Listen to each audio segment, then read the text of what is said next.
Ever wondered how a man born to a humble family in Austria rose to become one of the most infamous dictators in history? Let's turn back the clock and delve into Adolf Hitler's early life.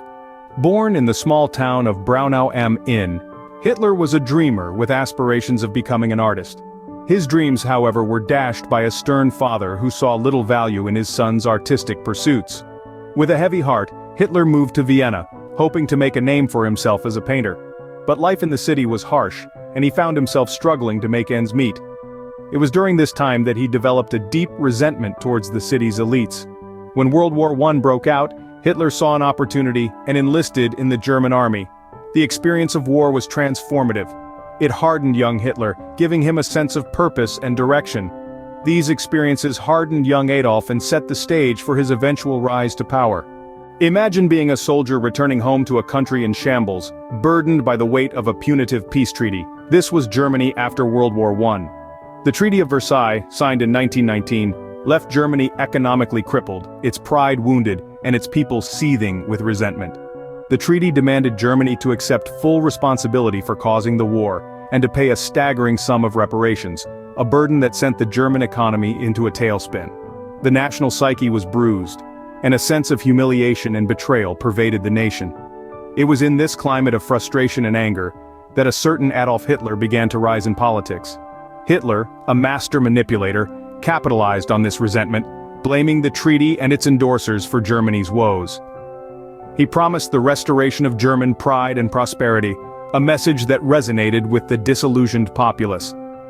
Hitler harnessed the public's anger to skyrocket his political career, but his sinister plans were yet to unfold. Picture a charismatic speaker, playing on the fears and grievances of a nation. That was Adolf Hitler in the late 1920s and early 1930s. Adolf Hitler, the man who would soon plunge the world into darkness, was not always at the helm of Germany. He started as a mere member of the National Socialist German Workers' Party, or as we know it, the Nazi Party. His fiery speeches and promises of a better future for a war-torn country saw his popularity skyrocket, propelling him to the leadership of the party. However, Hitler's rise wasn't without its setbacks. In 1923 he led the infamous Beer Hall Putsch, an attempted coup d'état against the German government. It was a failure, resulting in his imprisonment. But, as they say, every cloud has a silver lining. During his time in prison, Hitler penned his infamous manifesto Mein Kampf, outlining his vision for Germany's future. It's here that the seeds of his dangerous ideology were sown, a toxic mix of extreme nationalism, anti-Semitism, and militarism.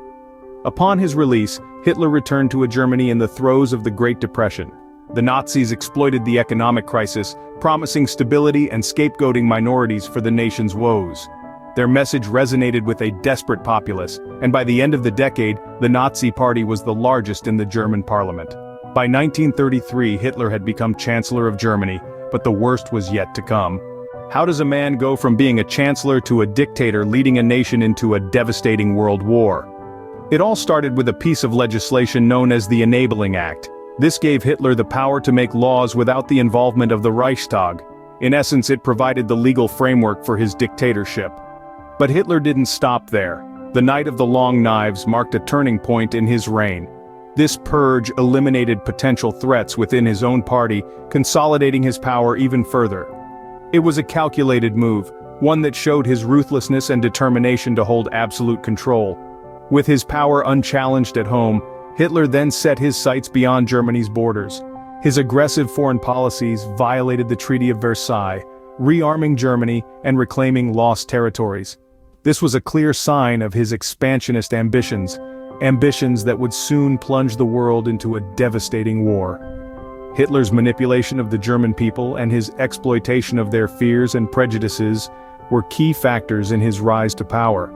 His charismatic speeches, filled with promises of a brighter future, masked his true intentions, leading a nation down a path of destruction. Hitler's rise to power was a complex interplay of personal ambition, cunning politics, and societal conditions, a chilling reminder of how easily democracy can fall apart.